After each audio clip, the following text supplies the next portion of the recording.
Hello দর্শক বন্ধুরা, হাসি খুশির ব্লগে আপনাদের সকলকে ওয়েলকাম জানাচ্ছি। নতুন রেসিপিতে আপনাদের সকলকে স্বাগত জানাই। আজ আমি তৈরি করব সুজির পরোটা। কম তেলে সুজি দিয়ে যে এত সুন্দর খাবার তৈরি করা যায়, না দেখলে আপনারা কিন্তু বিশ্বাসই করতেন না। সেই রেসিপি আজ আপনাদের সঙ্গে আমি শেয়ার করছি। প্রথমে আমি একটা মাঝারি সাইজের কাচের বাটি নিয়েছি। এবার আমি দিয়ে দিচ্ছি মাঝারি সাইজের একটি কাপের 1 কাপ সুজি। ওই কাপেরই হাফ কাপের একটু কম দই নিতে হবে। এবার দিয়ে দেব এই কাপেরই 1 কাপ জল। যতটা সুজি নিতে হবে ঠিক সেই পরিমাণেই কিন্তু জলটা দিতে হবে। জলটা ঠিক না হলে কিন্তু এটা ঠিকঠাক রান্না হবে না। এবার দিয়ে দিলাম স্বাদ মতো নুন। এবার একটা চামচ দিয়ে ভালো করে মিশিয়ে নেব। মোটামুটি 2 মিনিট ধরে এভাবে ভালো করে মিশিয়ে নেব। এবার আমি একটা ঢাকনা দিয়ে ঢেকে রাখবো। মোটামুটি 10 মিনিটের জন্য আমি ঢেকে রাখছি।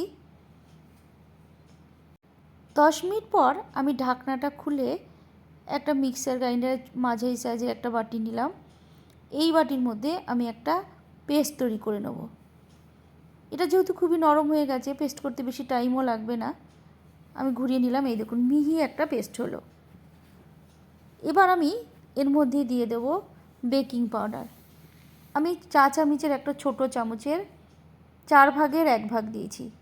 এই মাপটা কিন্তু ঠিক রাখতে হবে, না হলে কিন্তু সুজি পরোটাটা ঠিকঠাক হবে না। এবার আবার চামচ দিয়ে আবার মিশিয়ে দিতে হবে। এইভাবে মিশানোর পরে আমি আবারও 5 মিনিট ওয়েট করব। সঙ্গে সঙ্গে দিলে কিন্তু সঠিক সুজির পরোটাগুলো হবে না।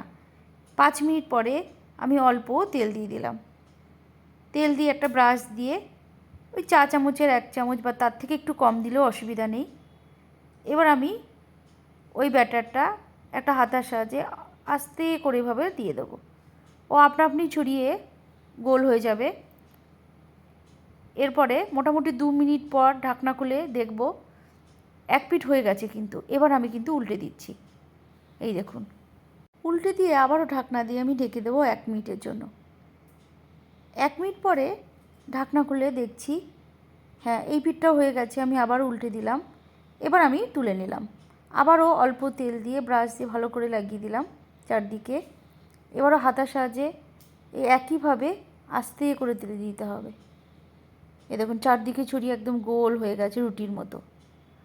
2 মিনিট পরে আবার উল্টে দিচ্ছি। এটাও হয়ে গেছে। এবার আমি এটাও তুলে নেব।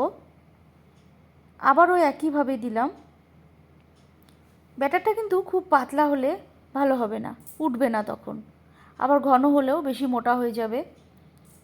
তাই ঘনত্বটা অবশ্যই ঠিক রাখতে হবে। এভাবে আমি সব পরোটাগুলো বানিয়ে নিয়েছি। আপনারাও একইভাবে রান্না করুন। আমার রান্না আপনাদের কেমন লাগছে অবশ্যই জানাবেন। তাহলে বন্ধুরা আজকে আসছি,